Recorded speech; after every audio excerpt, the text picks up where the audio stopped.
butter here. We've got some Roquefort cheese. A nice, nice little melting point. And we've taken some slivered almonds and we've crushed those up. We're going to blend those together. We've taken 1 egg yolk. Just go ahead and drop that in there. And we're just going to blend them all together. That egg is going to give it a lot of body as well as a lot of, I hate to say it, but buttery flavor as well as that butter. It's going to give it a really nice, creamy, buttery flavor to it though. And the Roquefort is going to, it's almost an instant cream when it goes on the steak. It's a magical touch. And the almonds, of course, give that nice, crunchy texture. Brilliant stuff. Absolutely brilliant.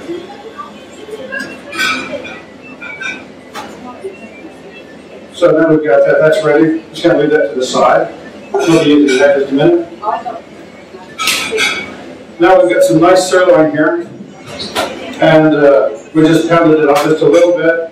And we've given it just a touch of olive oil for flavor, a little salt and pepper. Don't be afraid to season your meat before you cook it, because if you do it afterward, you kind of miss the boat there. The salt really brings out the flavor in it. So you want to do that. You don't need a lot, but you do want to do that before it hits the grill, yeah? So what we're going to do is we're going to take this beautiful sirloin, we're going to mark it on the grill, or if you want to do this at home, you want to do a frying pan, that's great too. Or because we thin them out so that they're going to be really quick and easy to cook at home. Really easy to eat. It's not going to take a lot of time. So what we're going to do is we'll put them on our grill, and as soon as we got them seared, we're going to take them off and put our Roquefort crust on, our Roquefort and butter and almonds and egg yolk.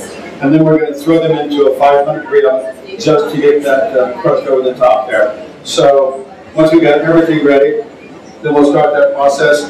Also, you want to have your meat ready to go, but your vegetables, those can go on hold. So what we've done here, we've taken some really simple new potatoes and just a little salt water over here. You can even add chicken stock.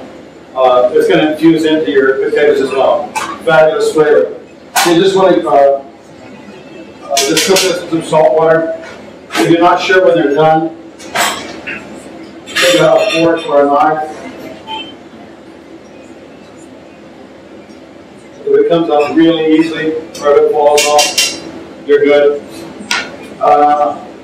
Like I say, those are ready to go, so we're just going to leave those to the side. What I think goes really nice as a green vegetable are leeks. Really, really underutilized. These, if you haven't used leeks before, I really encourage you to give these a try. They look like a huge spring onion. They look almost like a cartoon. They're going to be this big around, and then about so long and really green and leafy. The very ends of them are going to be much darker and much leafier than this. They're going to get really grainy on you though. So when you top and tail them, don't be afraid to lose that really dark green, and they're going to be really dirty. So you have to really give them a good, cold water rinse a couple of times, yeah? So what we're going to do is we're going to get a skillet pot, again with just a little bit of butter and a little bit of olive oil. Go ahead and let that start to sizzle. And then we're going to take our leeks. You don't want to put too many in at a time, because otherwise they'll start to steam. So what we did is we cut these into just about a quarter inch to a half an inch around. That's fine, because you still want, once the time you take one look at it, you go, that's a leaf. You still want to see occasionally, that disc right there, that it's its signature.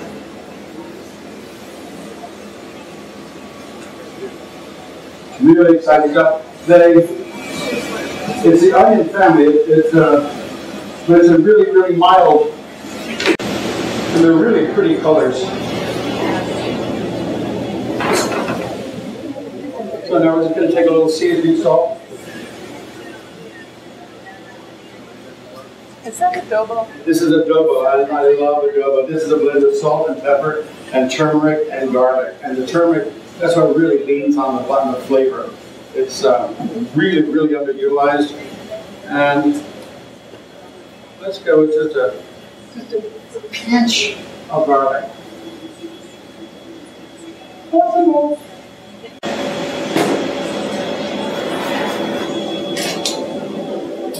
But like the onion, it's going to start to wilt a bit. And anytime I'm working on vegetables like that, I got an old expression, I don't know if it's true or not, but if the steam is leaving the pan, so is the flavor, and so is your heat. So I like to keep a lid on any of these vegetables that I'm reducing now in cooking, because I want to keep a lot of that flavor in there. I want to keep that heat and that moisture that's going to circulate around, and it's really going to help to break it down just a whole lot quicker. But I like to have my vegetables all done before I even go near that meat there, because the meat, with any kind, and this goes for any kind of meat whatsoever, once you take it off of the grill or out of the oven, you want to let it rest.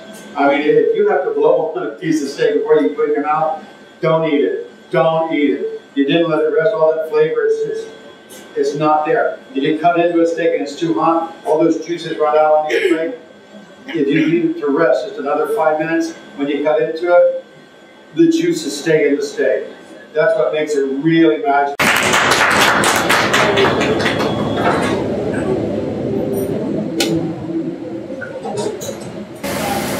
I just set that on top of your hot steak, so you've got basically a double boil here without getting too hot.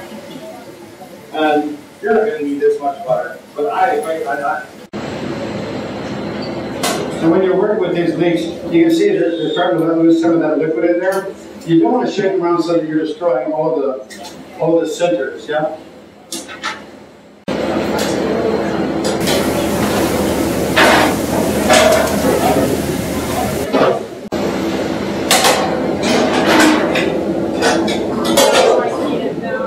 And because these steaks are so thin and we pound them out just a little bit, they're going to cook really quick. Don't turn your back on them. Don't hit you the bone or get called away. Because once we've marked them on the outside and they're thin, then we're going to put the crust on there, and then we're going to put them into a 500-degree oven and let that crust react with it as well. So it's going to keep on cooking before it has the time to rest. So just mark them, and you just go, and then put them in the oven. They're going to continue to cook there.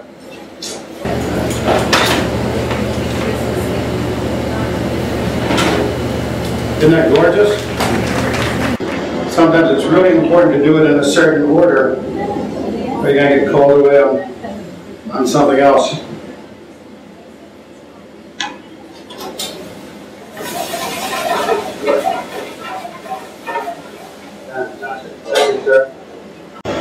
Now, it's really not a cake icing. Just want to give it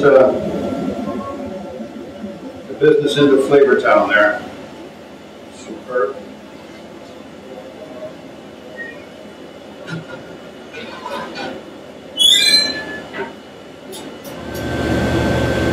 So these are new potatoes. I think they're really very pretty with the skin on, so I like to leave those on.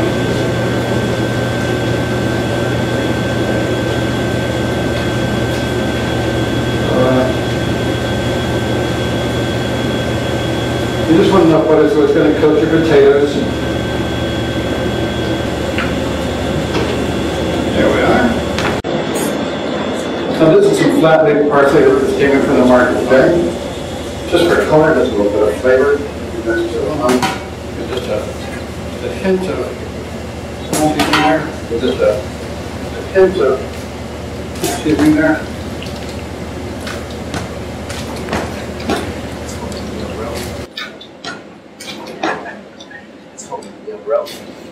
That's what the umbrellas got to say.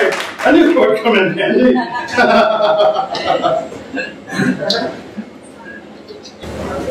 I was going to coat it with like outstanding.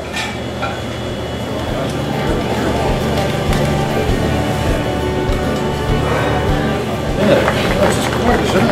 Look at the sirloin.